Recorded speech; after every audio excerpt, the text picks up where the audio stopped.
This is Puto Bumbong, the legendary purple Filipino sticky rice cake where every bite is filled with coconut goodness and an ooey gooey texture. Wondering what elevates this classic to a must-have at every fiesta and Christmas party? Join me as we unravel its secrets to its irresistible charm. So get your aprons on and let's get cooking.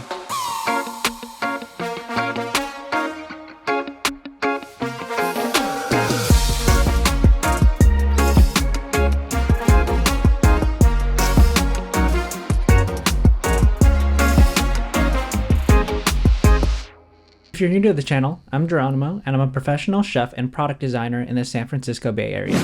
Alright, to kick things off, let's get our mix on. Grab a large mixing bowl and start with 320 grams of glutinous rice flour.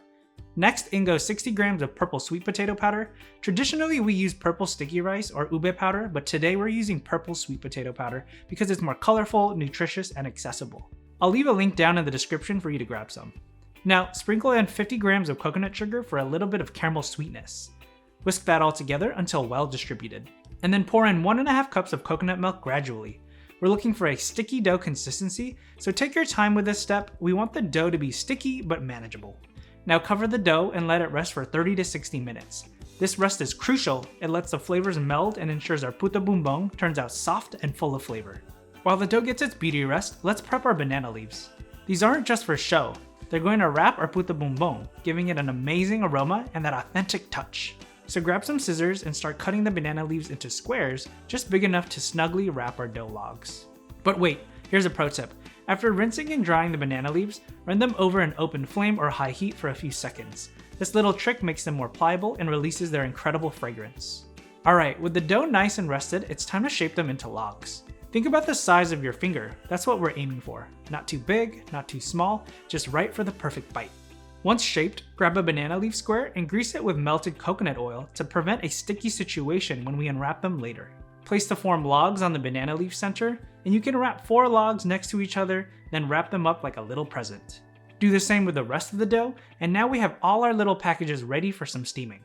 Alright, our little Puto Bumbong packages are ready to be transformed. And now's a quick reminder, if you're loving what you're seeing, make sure to hit the subscribe button down below to join our food-loving community. Your support means the world, and it helps me bring more culinary adventures to your screen. Now, let's get these beauties in the steamer. Now, it's showtime. Get your steamer ready and place the banana leaf packages in the steamer so they can soak up all that steamy goodness. Steam these beauties for about 10 to 12 minutes, and you'll know they're done when the banana leaves change color to a bright, vibrant green. It's like a natural timer telling you, hey, I'm ready. Once they're done, carefully take them out. Remember, they're hot, so show your fingers some love and use tongs or a spatula. Now, the moment of truth, the unwrapping. Gently open the banana leaves and behold, the purple glory of your Puto Bumbong. The aroma is incredible. But wait, we're not done yet. It's time to dress these up. Remove the Puto Bumbong onto a banana leaf lined plate. Brush them with some melted butter for that extra goodness. Sprinkle on some shredded coconut, a little bit more coconut sugar for that sweet texture, some toasted sesame seeds if you like, and some finishing salt to round out all the flavors. And there you have it, a beautiful and delicious plate of Puto Bumbong, ready to surprise and delight at your next Filipino fiesta. Let's dig in. Alright y'all, I cannot wait to eat this dessert. It looks incredible. And the way I like to eat it is to first hollow it, meaning mix all the toppings together. Or mix, halo. So I can get a little bit of all the different flavors and textures, the sweet and savory all together on it. So I mixed it a bit there. And then now I'm just gonna cut into it. Ooh, it's nice and soft. Got a little bit of everything. Now bon appetit.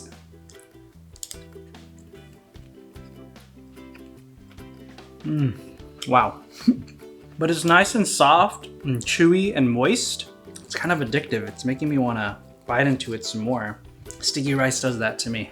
So the puto itself has like a very slight sweetness, but not much at all. So the coconut sugar on top really makes it nice and balanced and gives it the sweetness that you expect from a dessert. And then with the salt and the coconut and the banana leaf gives it those tropical flavors. And honestly, I really love the richness from the butter. It really adds a nice layer of flavor.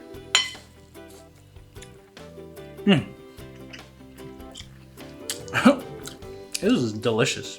This This is such a beautiful dish and it's really fun and tasty to make for the holidays, so I really hope you bring this delicious goodness to your family and friends. If you enjoyed this video, check out my video here where I show you how to make my biko recipe, which is another Filipino sticky rice dish that's perfect for the holidays. Thank you so much for watching, and if you enjoyed this video, please leave a like and subscribe, and I'll see you in the next one.